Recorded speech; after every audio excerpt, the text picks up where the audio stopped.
Hey everyone, welcome to your new Android development course. So you might think that what is Android? Well, it's the operating system that runs on millions of smartphones, tablets, TVs, and even watches. If you have ever used a Samsung, OnePlus, or any non-iPhone device, chances are you have used Android. Now, why should you learn Android development? Well, think about it. Millions of people use Android phones every single day. That means if you create an app, it could be in the hands of millions of users worldwide. Plus, app development is a great career and Android developers are always in demand. So, what's the plan for this course? Simple. We are going to start from the absolute basics, no prior knowledge required. If you are never written a single line of code before, don't worry. We will take step by step.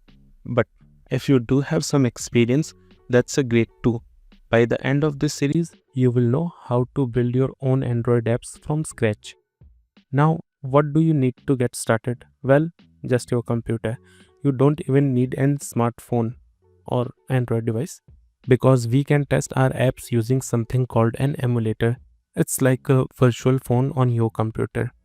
A quick heads up, to develop Android apps, we will be using a programming language called Kotlin. If you have heard of Java, that's work too.